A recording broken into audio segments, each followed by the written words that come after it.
I would have done it somewhere halfway between like your conversation or something. We were just, for those of you who are just joining in and settling in, want to give you a little bit of housekeeping before we get started. But just a little background stories too before we go. It was last March when we had to cancel the live event, the in-person event. I need to qualify that because we are live here right now with you, just virtually, for the Red Lotus with Chris. And we've hosted Chris for, I can't tell you how many times we've hosted Chris to these 5 times to these wonderful packed houses at Warwick's that have been so much fun, and just we love to celebrate every release with Chris. I'm looking right now, I was going to take a picture, but my bookshelf is so messy. But Chris, you have your own shelf here in my library. I have got all of your books in my library that I'm looking at right there. Thank you. Yeah, you can write about anything, and I can't wait for this conversation because any topic that you write about is just fantastic. So I cannot wait to hear about all of where the idea came from, everything. So I'm as much of a fan sitting here as everybody who's in the room with us. So can't wait. Well, I'm an enormous fan of Warwick's. I'm an enormous fan of you, Julie. Thank you. I am so excited that the building is secured. Yep. And Warwick's will remain where it is. It's an icon. And I don't simply love coming to Warwick's because it's La Jolla, because I stay at La Valencia.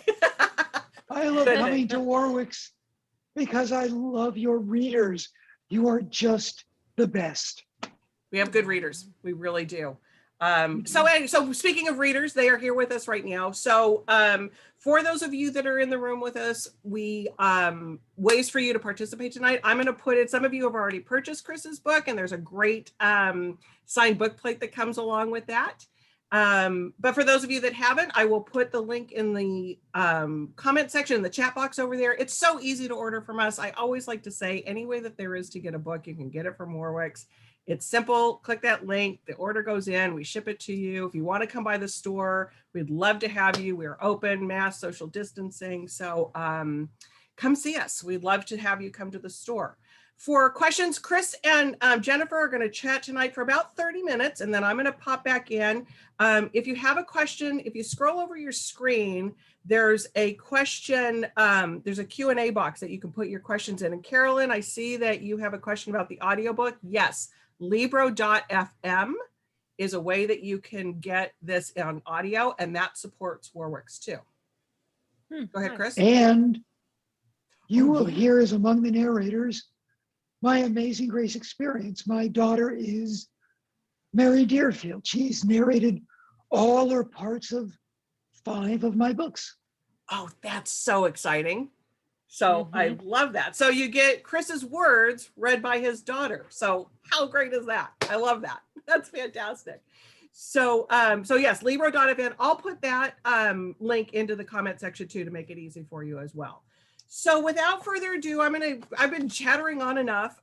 So I'm going to introduce Jennifer, and then she will introduce Chris for you. So Jeniffer Thompson, who has been doing these events with us for over a year now. Jennifer, thank you. I love these events. Could not do them without you. But she is a personal branding expert, digital marketing strategist, and host of the Premise podcast. And if you missed part of this, we are recording it. It'll be on our YouTube channel, but also Jennifer will have it on the Premise podcast in a couple weeks. So look out for that too. She's an author and speaker who delivers strategy-rich content and actionable tools that educate and empower authors. She and her husband, Chad, co-founded Monkey See Media in 2004 and have been creating award-winning book cover designs and author websites ever since. Jennifer is a co-founder of the San Diego Writers Festival, which is coming up in July. Mark your calendar, start following us. That's going to be, yep, you were there last year, right? It was good, right? She serves on the board of, she serves on the board of San Diego Memoir Writers Association and is currently writing her own coming of age memoir. So with that, I'm going to go off screen. You two have a great conversation. We'll see you in about a half hour. Thank you, Julie. Hi, Chris. What a pleasure to be here with you. I love this book. It is fantastic. I'm going to tell everyone this is Thank my you. first Chris Bohjalian book, and I am a fan. I can't wait to go into your back catalog and start reading. I have a lot of reading to do. And when Julie came to me with this book, I'll be honest, I was like, I don't know. I don't know if I want to read about, Salem witch trials. And, it just wasn't my kind of book. And she said, oh, you're going to love Chris. She knows what kind of books I like. And boy, was she spot on. This book is beautifully written. This is not your typical book about, well, first of all, it's not about the Salem witch trials. It's much, much different. We're going to get into that, but I just want to thank you for writing this book. I'm excited to ask you some questions. Sure. First, Thank you. I'm going to go. Yeah, my pleasure. I want to go ahead and read your bio for the benefit of our listeners. And you can keep and it our super viewers. short. I have it in front of me. It's like 10 lines, so it's pretty close to short.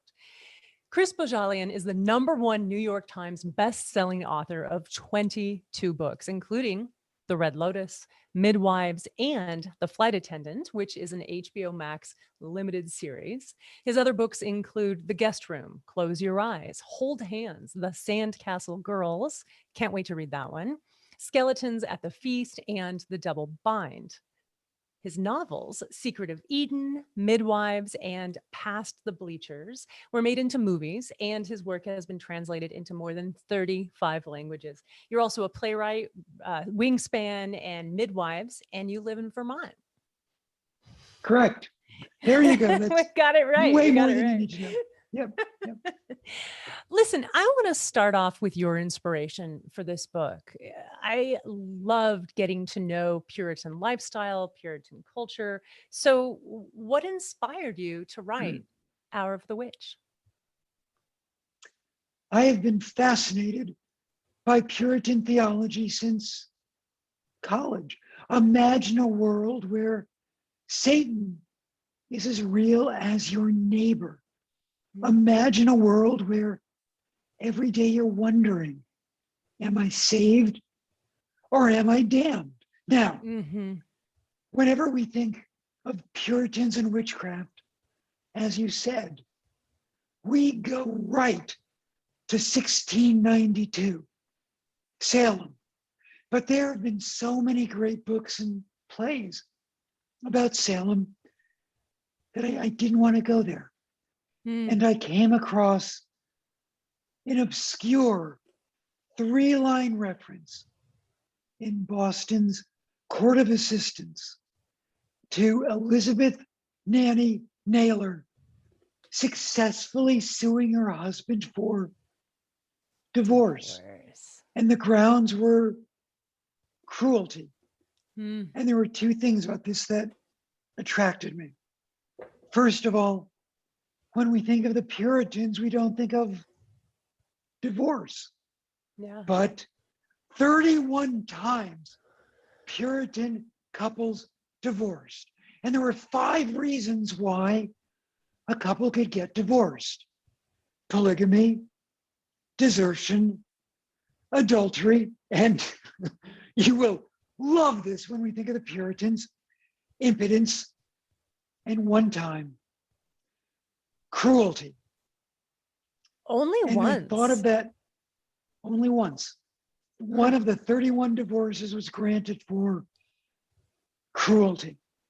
And I thought to myself, imagine being a woman so courageous in the 17th century that you go before this 14-member, all-male Court of Assistance and say, my marriage is toxic.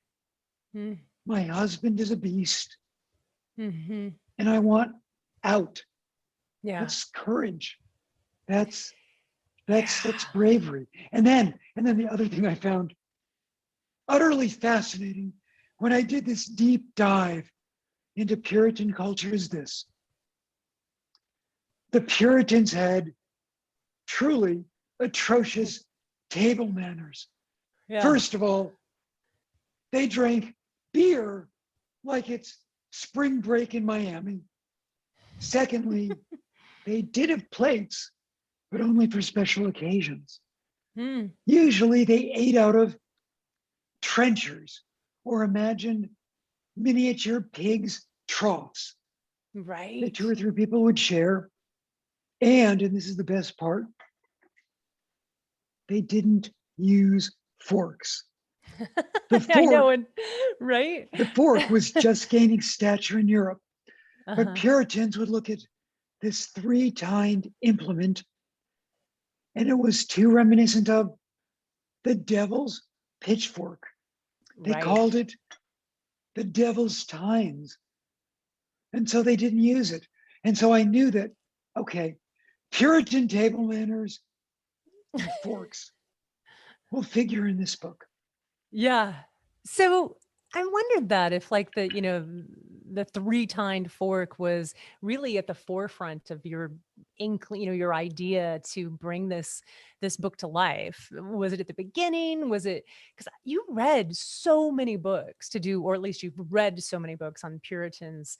I was stunned, and you included them all in your acknowledgments. The research that you did is so impressive, so much to unpack and everything you just said right now. But was the fork at the beginning of the impetus for all this, or did it kind of come to play as you started writing? Um, it's a great question. I was aware of forks from the beginning, but the fork wasn't critical.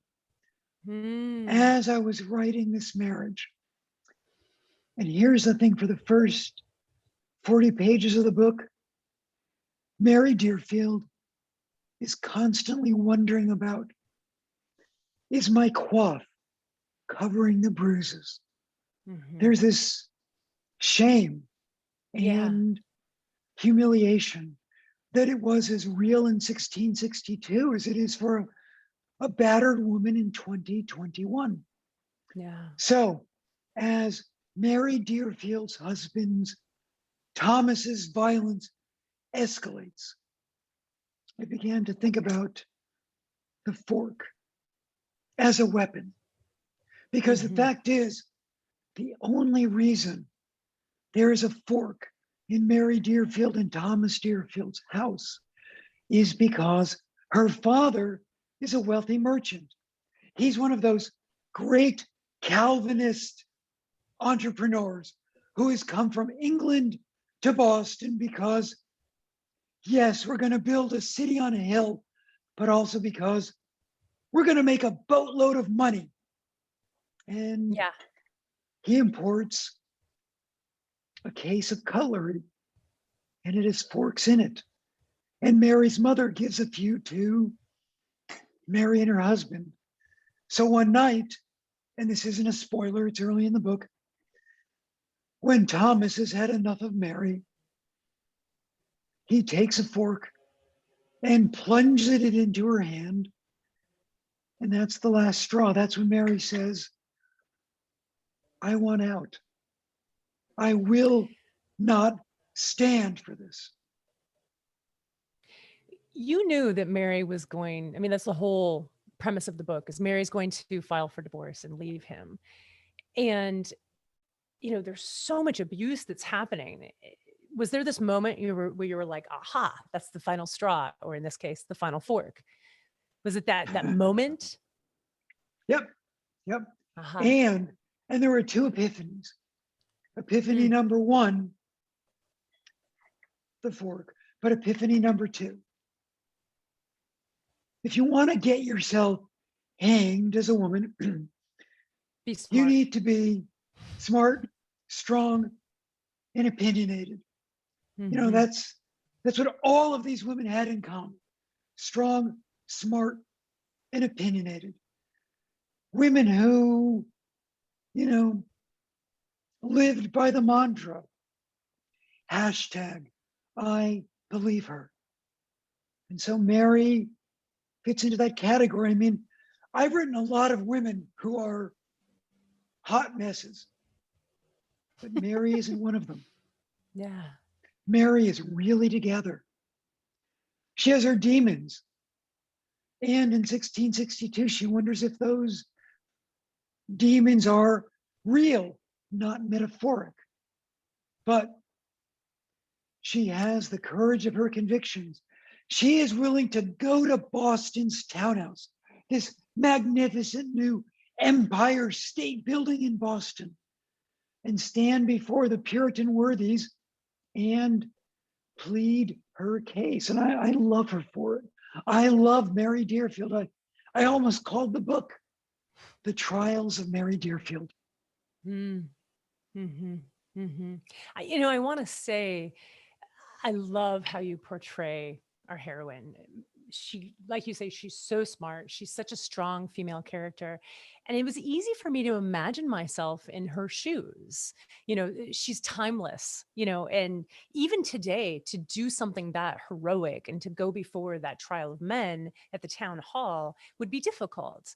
And I wonder, when you were writing Mary, when she was coming together on the page, was she based on a real woman in your life? Were there characteristics that you borrowed from someone in this world? I'll tell you two things. If Mary Deerfield has one inspiration, it's America's first poet, the Puritan poet Anne Bradstreet, who provides the epigraph for the novel. Dost thou dream of things beyond the moon? Dost thou hope to dwell there soon? Anne Bradstreet was so smart, and her poetry is so beautiful. She wrote these magnificent poems about the death of her grandchild, the demise of her library, her passionate, deeply passionate love for her husband, and yes, her doubts about faith and salvation and predestination.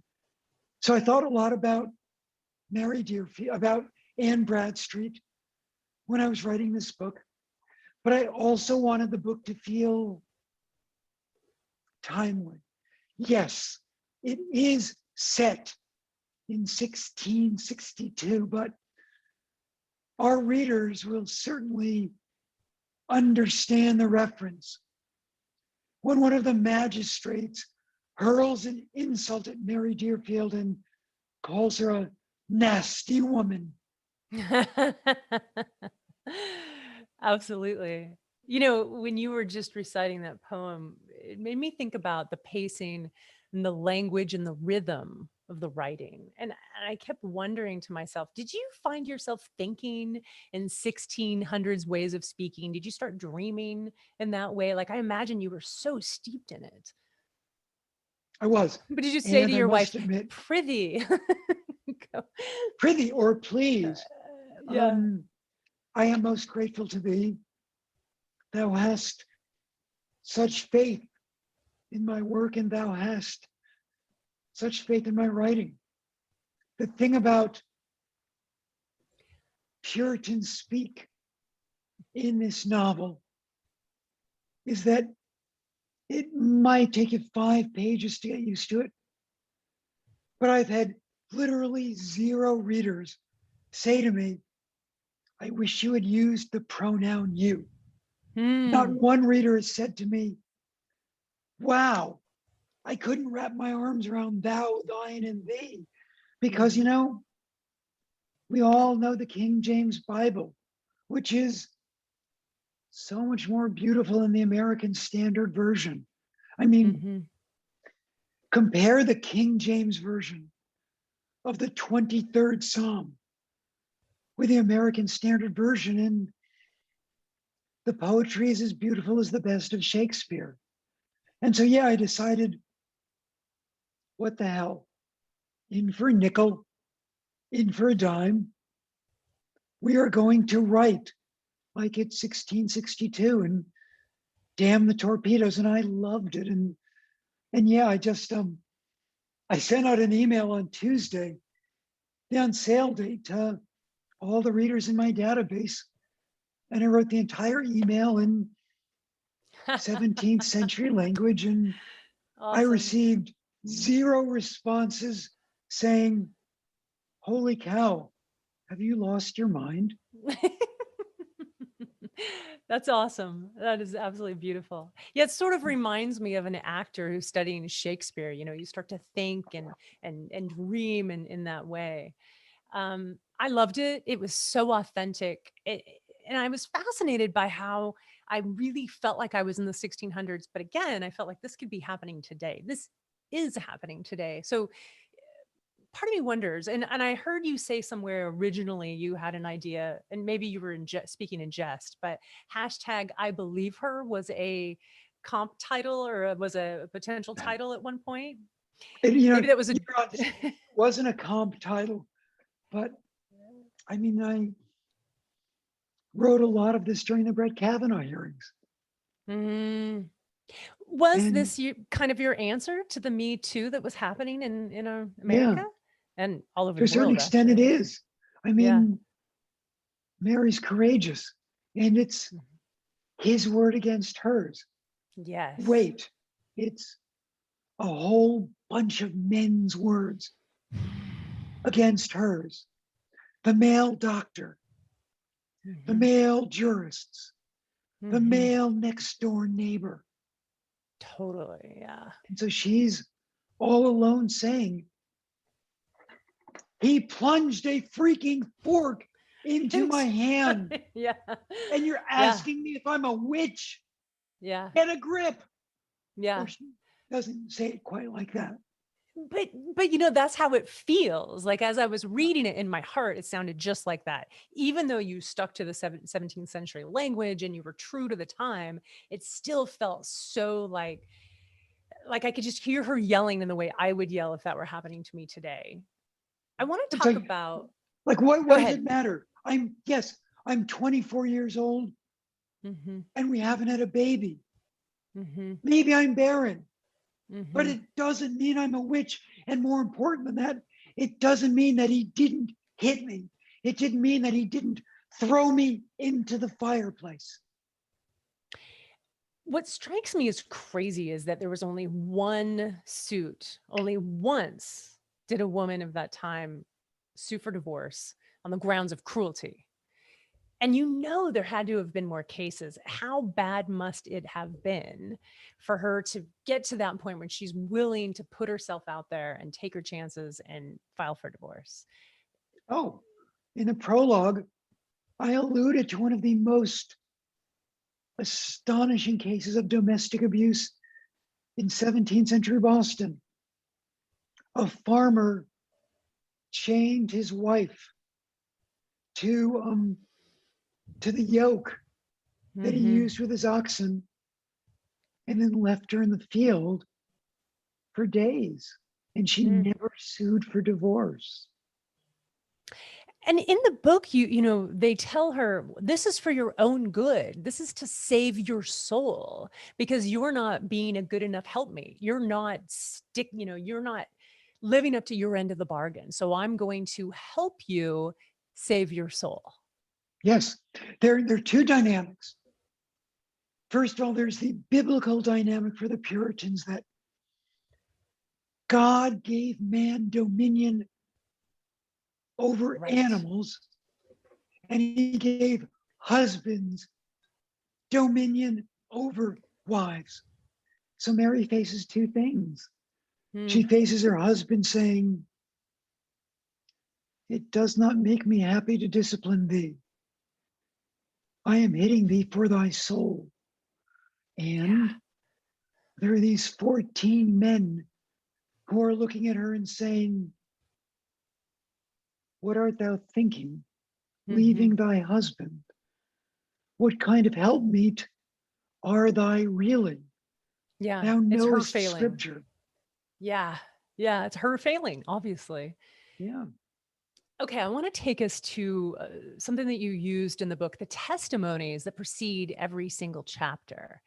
This was a brilliant way to add tension and intensity and maybe foreshadowing, but maybe not. Like it just created this tension. No, like, oh all my of the above. God. It was definitely foreshadowing intention. Did you always plan to do that from the very beginning, or did that sort of happen? Did you stumble upon it like, I don't know, halfway through writing, like, oh, I'll include a testimony? No, from the very beginning, It's I awesome. loved the idea of beginning each chapter with a 1 or 2 sentence part of the deposition. Now, Mm-hmm. a Puritan trial didn't have court stenographers taking down every word, Uh-huh. but they did have unbelievably complicated depositions. They weren't a fan of lawyers, but they were a fan of scriveners who would take depositions and bring them to the townhouse. Mm. And so every chapter begins with 2 lines that will reveal something about the trial. And now, in Yeah. some ways, this one novel is 2 books or 2 parts. Mm-hmm. Book 1 is the book of the wife. Mm-hmm. Book 2 is the book of the witch, Mm-hmm. because the first half of the book is about Mary's attempts to extricate herself from a marriage. And the second half is about how far to the dark side will she go, and will she Mm. wind up hanged? Yeah. And the tension and through those testimonies and just created this sense of dread. I'm like, oh my God, what's going to happen now? And it was such a brilliant trick that you played on us. So well done. Thank I, you. I- um, let's talk about Constance Constance Winston. Winston. She's one of my favorite characters. Absolutely. She's the sage older woman who says it like it is, who is not afraid to speak her mind. And she says to Mary, men call bright women dim when they are threatened. Right. And We kind of see she, it in Congress right now. amen to that. Well, okay. So talk to us about Constance Winston and where she came from, and give us a little more about her. Constance Winston is a older woman, single, very important, That is very living important. alone but for a That's servant girl. threatening, isn't it? It Being is. single is threatening. Yeah. Yep.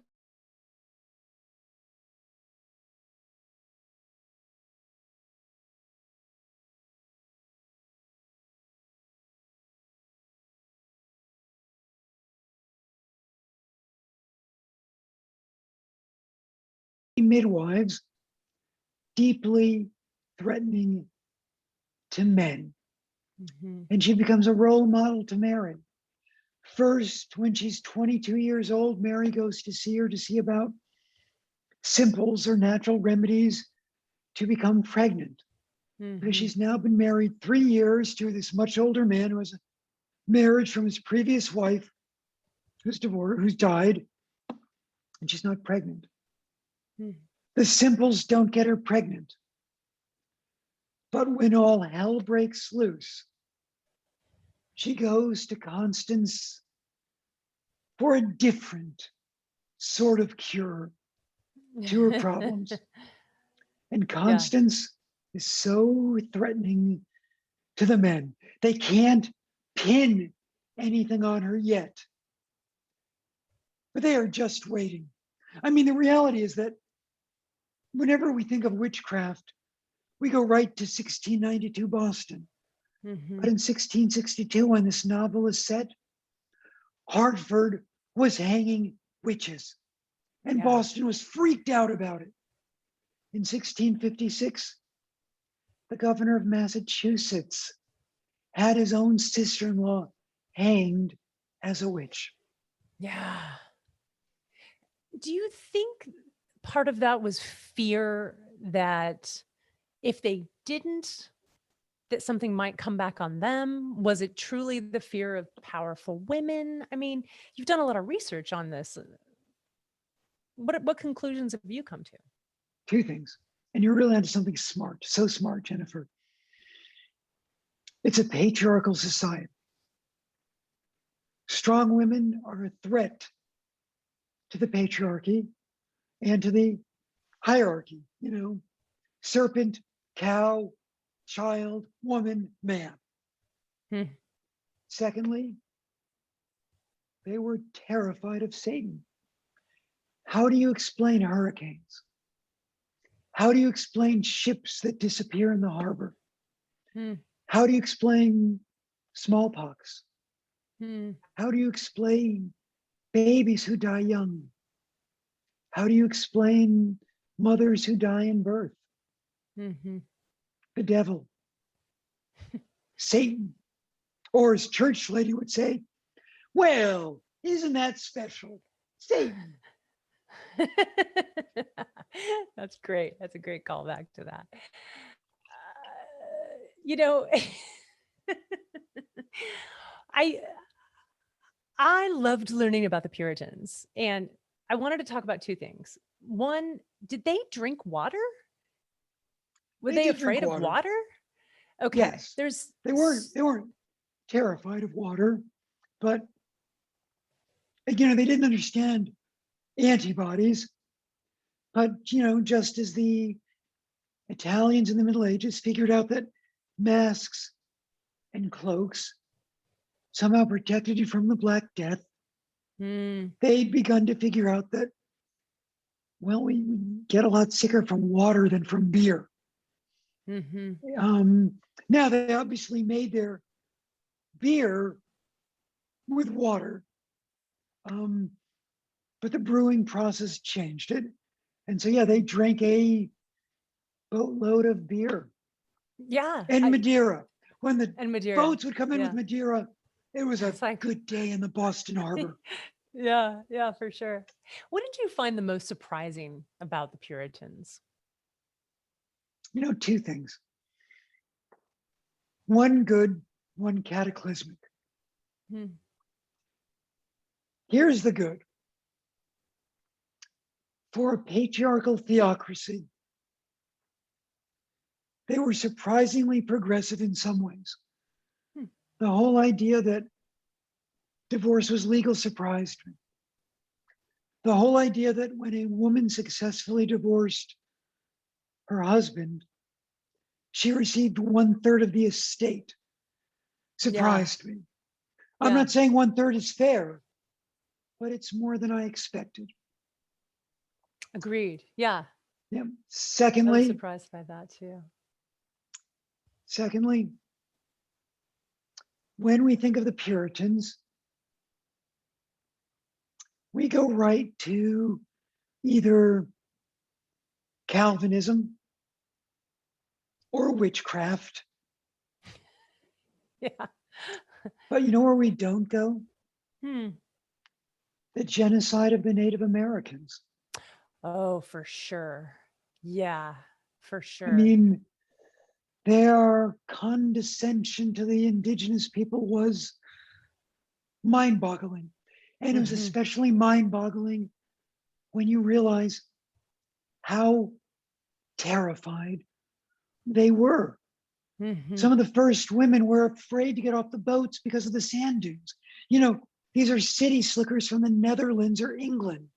Yeah. And the whole idea that the land moves terrified them. And you go into the forest. Oh my God. I don't know what scared them more, Satan or the indigenous people. And until the Phillips War, the indigenous people are the reason they survived. Absolutely. I appreciated that you touched on that a little in the book. I mean, I realized that that's not what this book was about in terms of themes, but you certainly made a point of telling the reader that this was happening. And I think it's an important point to be made. I read somewhere that 91% of indigenous people were wiped out during that time in American history.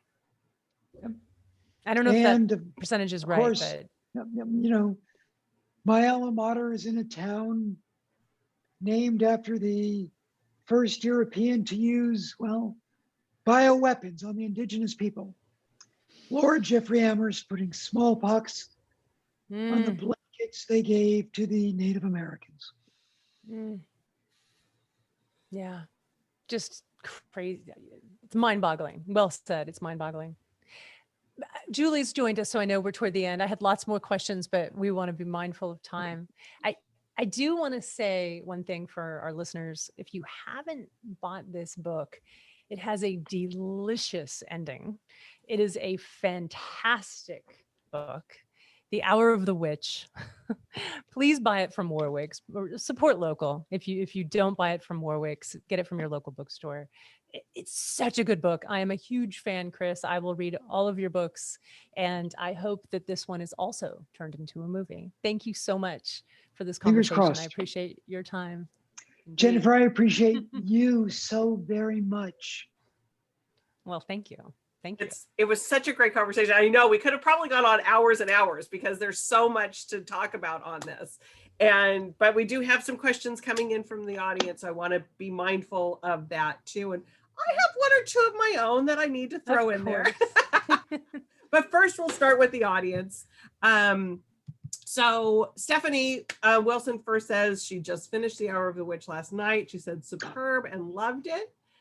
She wants to know, did you know the ending of the novel before you started? And I think you covered that, but did you on this one, or do you ever know the end when you do a?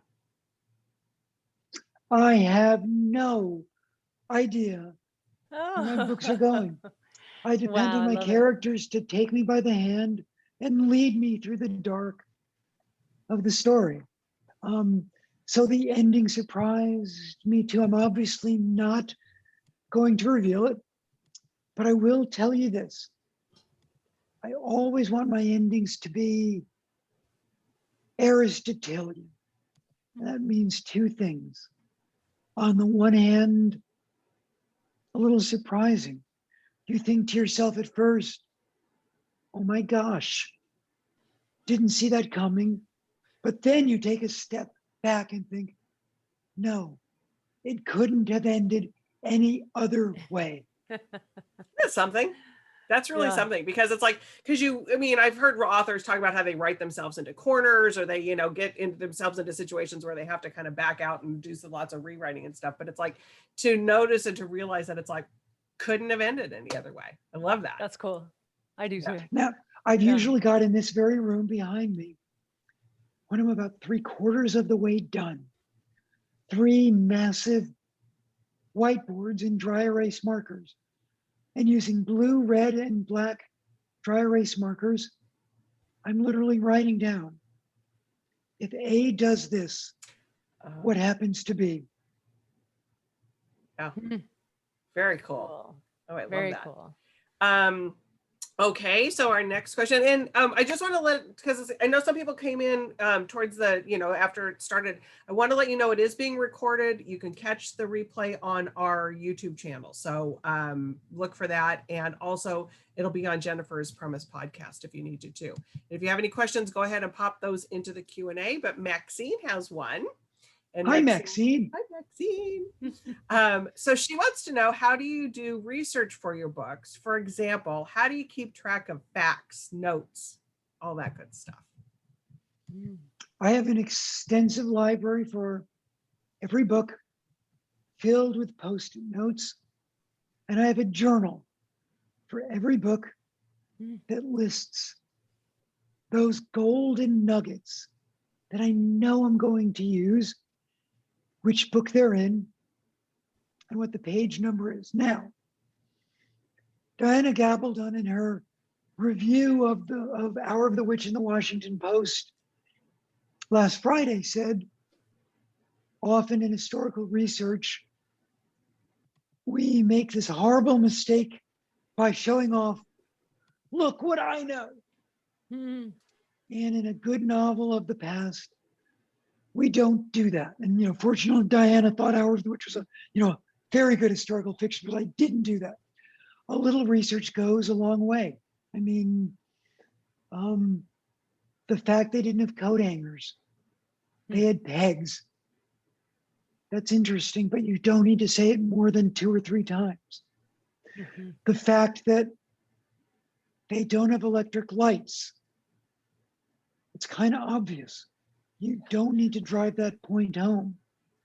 The things you drive home are the things about character. The character that's in their head. Why is Mary the way she is? what does it mean to Mary when she sees, okay, Mary Deerfield is 24. In the novel, her husband is almost 50. So what does it mean to Mary when down by the docks, she sees, Harry Styles. She sees this, super hot guy her age, and she feels it. Right. That's Yeah. the historical stuff that matters, because Mhm. she feels it in a way that isn't once timeless, but different, because it's 1662, not 2021. Right. Yeah. Yeah, that's so true. I mean, yeah, Jennifer, it's such a good point, because you have to create the atmosphere of the novel, and that's not telling, it's showing. So like you guys talked about earlier, the language, we are there, we are in this time period, and it's so fabulous how we're just immersed seamlessly. We're not being told about the pegs and the no electricity. It's just the way we're talking, it just gets us there. It's spot on. Okay. Totally. Another question. So Bethany, hello, Bethany. Hi, Bethany. Of all your books, which character has been the most meaningful or / impactful to you? Emily Shepard. Hmm. Close Your Eyes, Hold Hands. One of my books that, well, by comparison, no one read. I mean, it did fine. It was a New York Times bestseller, but I mean, it was like 2, it wasn't 6. And I love her. She's this teenage kid. She's a cutter. She's popping oxys like crazy. Her parents have died in a nuclear accident. They're Chernobyl of Vermont. And I worry about her all the time. Came out in 2014. I received an email from one of my nuclear experts, a Chernobyl expert, 2 weeks ago. He said, I hate to be the bearer of bad news, but it's now been 7 years. Emily Shepard is dead. Thanks. Wow. Yeah. That's great. I'm not surprised that you worry about your characters. It doesn't surprise me at all. And Mary Deerfield, I'm not going to tell you how it ends, but I mean, Hour of the Witch is a novel of suspense. Yeah. It's a slow burn that gets hotter and hotter and hotter. And I worried about Mary all the friggin' time. Yeah. Absolutely. And because you talked about the prologue, and about the person who didn't, like you mentioned, Jennifer, people, it had to be super bad for you to go in that time period and I think it's super bad in any time period to go and get a divorce. I mean, I'm not sure that there's ever really that, this is going to be easy, because for a lot of women, what's the Eagles' words? Every refuge has its price. I mean, there is something that women sometimes will do because there are no other alternatives. And I think that's particularly in that time period. Okay, one of the things I mean, 31 divorces in 70 years in Massachusetts. Insane. 31. And almost all of them, 29 of the 31, were because the husband disappeared. Yeah. Because the husband was having an affair, or because it was discovered the husband had a wife back in England. Right. The abandonment or whatever. Yeah. Okay. And for those of you, I think we have a lot of your fans here, so they probably know this or have come to events before, but I always love the one thing that you do, Chris, is when you look for a word every day. And so when I read your books, you go to your dictionary and you look up a word for the day. And so I'm always reading your books with, I wonder if that was one of the words that Chris found in the dictionary that day. So I'm wondering. Want to see my dictionary? Yes. Yeah. And then I want to ask you if I picked the right word. Okay. Yay. That's awesome, Julie. I want to tell. Oh, there it is. Wow. I love actual dictionaries. It is so heavy, so big. It has its own dictionary stand. Nice. I love Which that. version is it of Random House?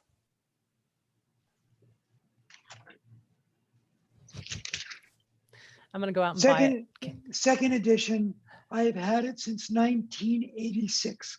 Wow. Nice. That's incredible. It looks fantastic. Okay, so It's not here's of the great word shape. internet. here's the word. Here's the word I want to know. It's on page 357, and I'm not even going to be able to pronounce it. But was it verisimilitude? Was that one of the words? Verisimilitude. Was that one of the Might words have you been. picked? It might have been. I'm not sure I've used verisimilitude in any other books. That could be it. Yep. I was just like, okay, what's the word? Do you keep a list somewhere of words that you've used? No, No. I don't. Okay. Okay. I don't. They just So become part of your vocabulary. yeah, I remember I've now used noctivagant twice. Okay. Nice. All right. I love it. I love that part of it. It's kind of like, I always feel like it's an Easter egg I'm looking for in the book. It's like, Yeah. what word did Chris have? Okay, we probably have time for one more question because we're running out of time here. So this is from anonymous attendee. So we don't know who you are, anonymous, but Hi, Anonymous.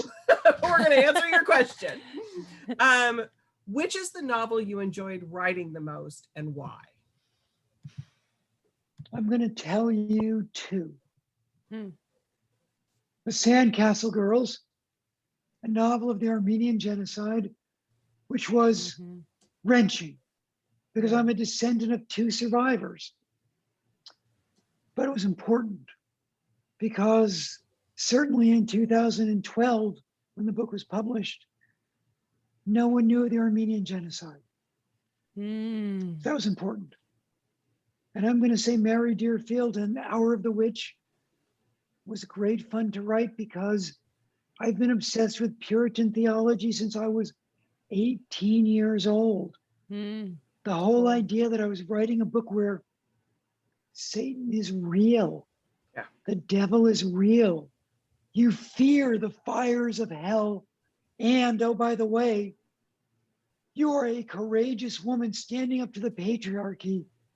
You know, I've got a daughter, I've got a wife. That was really, really important to me. I mean, there's a reason this book is coming out a few days before Mother's Day, because it's about women. Right. Yeah. And I wanted. Go ahead, Jennifer. Well, I just want to acknowledge that was it President Biden who acknowledged I was the just going to say the Armenian same thing. genocide Yeah. Yes. just in the last couple weeks. It was all my op-ed. It was. Nice. I'm kidding. Really? I have no I'm idea like, if you've even read it. wow. I have no idea if you've even read it. But I've written at least a dozen op-eds over the years for Right. the Washington Post, the Boston Globe, the New York Times, the Fresno Bee, USA Today, and Newsweek about this. Yeah, Fresno has a huge Armenian. I have relatives who are Armenian in Fresno area. They're married into the family, into the ethnic. Yeah, that was a big Did not deal. know for that, him to do Julie. Oh yeah, I have an Azasian in the family. So cheers, right? Genats. Shachnagalum. Insi Hamar Meds Badive. You have no idea what I just I said. had no idea. You could have just cussed me out for all I know. I Those think are you the said only. cheers. I just said cheers. Thank you very much. It is an honor to be here. Oh, that's lovely. It is an honor to have you. Genats? Genats? Genats. Genatz. Genats. I'm And going to Chris- remember that one. Abris. Well, I was gonna, when you were talking about the two books, I think Sandcastle Girls and this, if I'm not mistaken, I'm looking at my shelf of my messy shelf. Those are the two historical ones that you really don't usually go very far There are back. two others. Are there two others? Okay. Yeah. Skeletons at the Feast, Oh, which I'm currently adopting for a TV series with Lou Diamond Phillips. Whoa, It's about, yay. one German family's complicity in the Holocaust. Oh, wow. And The Guest Room, which I am adapting with Oscar winner Alex Dinelaris and Pulitzer Prize winner Martina Majok. Wow. Okay, well, Awesome. wait. What time period was the guest period? I don't remember the Guest Room then. Sorry. What was the time period? I'm sorry, The Guest Room is the present. The other historical fiction, I'm sorry, is The Light in the Ruins. Yes. Italy in the 1940s. That's it. But I love that the Guest Room is going to be developed though. That's really exciting. That's Thank you. awesome. About that. You know what I'd like to say? I'd like to acknowledge how incredibly generous you are, Chris, just with your time and to your audience, and like getting to know you on Instagram and Twitter has been such a pleasure. I've Right gotten back to know at you, Jennifer you. Grace. I know that's not your name, but I love that's your Twitter handle. Well, it is my name. I mean, it's technically Yeah. my first and middle name, but Jennifer yes, Grace. Jennifer Grace. Yeah, at Jennifer Grace on Twitter. But not very many writers give so much and so humbly, and I just appreciate you so much. It's just been. I hope everyone goes out and follows you on social so that they can get to see the side of you that most people don't get to see of their favorite writers. It is. Go ahead, Julie. I'm sorry. No, I love that. I do too. I mean, I'm always going to second that with Jennifer because you are so generous with your time, and readers love that. They love that touch that you give them, and it's really. I special. love my readers. I get to do this authentic. because of my readers. My gosh. Yeah. Well, the other thing too, I was going to say, back to the things being developed. It's not easy, people, for things to get developed these days into any of these streaming things. And so it has to be something special. And Chris, for you to have as many things in the works is another testament to your storytelling and your writing. Look for the Red Lotus in the next year or two. See, there you go. Awesome. Look at this. In season 2 of The Flight Attendant. Oh, I love it. Did it get season 2? Oh, that's fantastic. I'm not going to watch it till I read the book. I've decided. Yeah. Okay. I'd planned on watching it, but I really want to read it before I watch it. Yeah. So. The experience of watching and reading obviously are two different things, but it's good. It was a good adaptation. Really good. Great. Cool. Kaylee Cuoco is brilliant. Yeah. I have a quick question about the forks too. How hard is it to find those 3-tined forks now? Are they readily available out there? The old ones? The old ones are. I bought 8 of them from Etsy for about $20. Okay. They're probably going to get more valuable now. Wait a minute. Do you serve them? Like, are you going to have a dinner party after COVID and serve with only 3-tined forks? Is that going to happen? I had not thought of that, but Jennifer, I am, and I'm going to have trenchers, Madeira, tankards of ale. Yeah. Yep. I love it. I'll fly out. Let's do it. Everything's going to be made with cornbread and gourds. And turnips. I love it. Oh God. We'll come for the aesthetics. I'm not sure the food sounds so great, Chris. Hey, cornbread and turnips can be very good. The right spices. All right. And I wanted to say, John Irving makes the best mashed potatoes and turnips you've ever tasted. John Irving, the writer? Yeah. Who knew? I love John Irving. Who knew? I want his recipe. Okay. Maybe he needs to do it quickly. Yeah, John Irving. Yeah, right. And Jennifer, I want to say too, Chris, your daughter, her middle name is Grace as well. Experience Grace, is that correct? Her main name is Grace Experience. Grace Experience. Grace. Oh, the other way. Grace Experience. So you're Jennifer Grace, and we've got Grace Experience who does the narrating, which I put into. And she's brilliant. Yeah. Thank you. She's brilliant. Yeah. Put in that audio thing for the chat too, so that people can order that as well. Awesome. Thank you. We're out of time. We're out of time. I enjoyed this so much, Chris. It's always such a pleasure having you. I can't wait until the next book, until you get to stay at the La Valencia. Everybody in the green room, we weren't here earlier when we talked, and Chris, when he stays at La Valencia, sometimes he just happens to crash weddings too. So October 2022 is the next book. Oh, okay. Well, I'll tell someone to get married at that point. Yeah. All done. Yeah. Get somebody to get married there. October 22 is your next book. Yep. Wow. All done. It's already ready. Wow. Can you give us a hint? Yeah, just a little. Yeah. Clue. Sure. It's called, I loved Quentin Tarantino's Once Upon a Time in Hollywood. Oh, right. It was my childhood. So the next book is called The Lions of Hollywood. It is set in 1964 Hollywood and the Serengeti. An Elizabeth Taylor type Hollywood superstar brings her newlywed entourage to the Serengeti, where they're kidnapped by Russians, and one by one they are eaten or killed. Whoa. Okay. I That's quite it. love that. I love it. Yeah. Yeah. Oh, can't wait. Awesome. Jennifer, people can find you at The Premise. Anywhere you find a podcast, it's The Premise. Is that correct? And yes, but San Diego Writers Festival.com. This and all Premise podcasts are there. Plus, the festival is July 17th and July 31st. So go to the website, check it out. You can Perfect. follow me at Jeniffer Grace on Twitter. perfect. And Chris Bohjalian, for you, I'm assuming just go to your website. Yes, chrisbohjalian.com. Follow me on Facebook, Instagram, Twitter, Goodreads. But before I say goodnight, I first of all want to thank you, Jennifer, for your great questions. Julie, I want to thank you for all you do. The last 14 months have been hell. Yeah. If someone had said to me, we are going to lose the population of the equivalent of the state of Vermont, I think my knees would have buckled. But Julie, you and Warwick's are a godsend. You are heroic. You are a front line. You are an institution.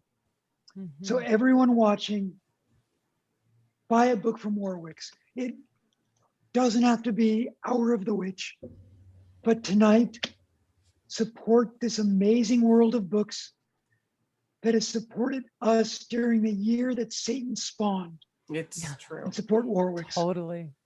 Yeah. Yeah, Amen to that. we tried to give people something to divert them. And that was our goal, is to, we know it's hard out there and we know it was a really tough year, but we had a lot of authors that we needed to lift their voices and lift their stories. And we came through it. So thank you, Chris. I appreciate that very much. When we turn this off, we go away, Chris and Jennifer, so we don't go back into a green room. So good night, everybody. I'm sorry if we didn't get to your questions, but thank you. Happy Mother's Day. Take care. Thanks, Chris. Thanks, Julie. Thanks, Jennifer. Bye-bye. Good night.